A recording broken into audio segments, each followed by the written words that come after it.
देखिए monkey pox की अभी वैक्सीन हमारे पास नहीं है, तो हमें तो देखना पड़ेगा कि कॉन्टैक्ट्स जो हैं जिनके जो कॉन्टैक्ट हुए हैं जो दोनों पर्सन्स हैं जिनको मंकी पॉक्स है उनको उनकी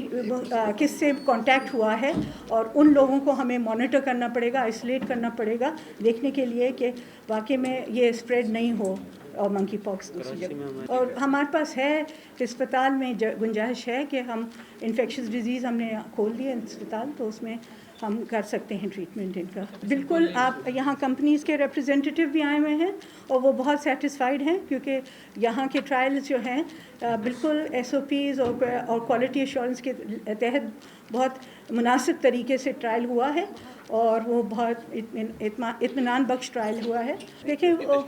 ये वायरस है तो ये वायरोलॉजी का टेस्ट हमारे पास पता नहीं है, लेकिन हम NIH के यहाँ बाहर भी भेज सकते हैं उसके। देखिए जो है मलेरिया जो है उसकी प्रिवेंशन ही बेहतर तरीका होता है और उसके लिए हम स्प्रेइंग भी कर रहे हैं, लार्विसिडल एक्टिविटी भी कर रहे हैं और ये सारी चीज़ें कर रहे हैं। मैं यूनिसेफ वालों से मैंने बात की है, उन्होंने कहा है कि वो ड्रोन टेक्नोलॉजी स्प्रेइंग के लिए, क्योंकि जो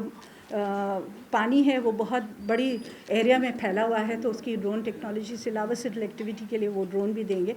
तो बहुत सारी चीज़ें करने की ज़रूरत है हमें। जो है हमारे पास अभी हैं करंटली हमारे पास बेड्स हैं कि हम मलेरिया की ट्रीटमेंट कर सकें। अगर डेंगू खुदा न खास्ता डेंगू वापस आ जाता है तो उसकी भी ट्रीटमेंट के लिए हमारे पास बेड्स काफ़ी तादाद में हैं और होपफुली ये जो है हमारी जो स्प्रेड है, इस दफ़ा बारिशें जब आएंगी तो हमारा स्प्रेड जो है हम कोशिश करेंगे कि इसको जितना कंट्रोल किया जा सके करें।